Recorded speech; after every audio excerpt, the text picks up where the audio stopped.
Hi, this week is Transgender Awareness Week, and the transgender community will sometimes tell you that the last thing that they need is more awareness. But I would like to challenge you to take a look at your social media feeds.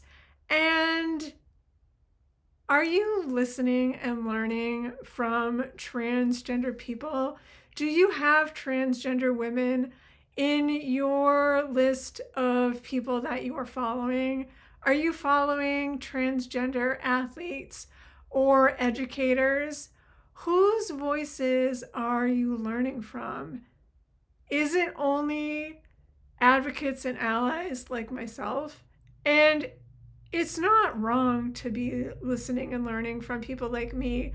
There's a lot to be said from learning from advocates and allies, but it's more important to be listening to people in the transgender community because they are the ones who are going to tell you what it is that is impacting their lives directly and how it is that you can make the biggest difference.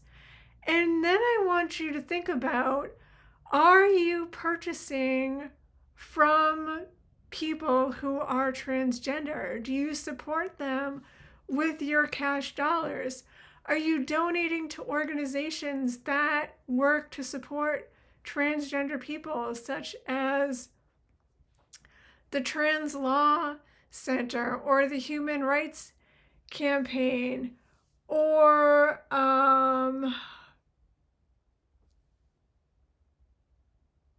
other organizations that work to make transgender people's lives better? There's a couple more that I know of that I just can't think of right off the top of my head.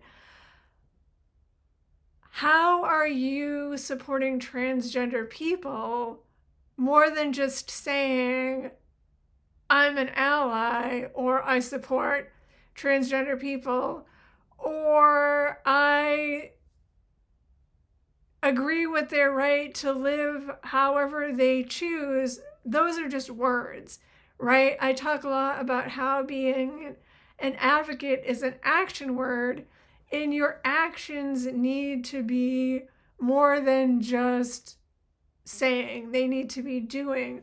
And so one thing you can do this week is to take a look at who you're following, who you are giving your money to, who you could be supporting in a different way. There are plenty of people out there whose livelihoods depend on people supporting their businesses. I've shared in the past about my friend Kyle, who owns and operates Max Soaps, and his business is going away at the end of this year because he can't afford to keep running it. And that makes me really sad. And he's a transgender owned and operated small business. And so think about how you can support the transgender community this year more than just saying, I support the right for them to live however they choose. Well, that's great. I mean, we all want that for everybody.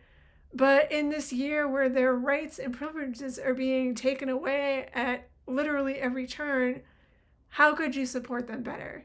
How can you be a better ally?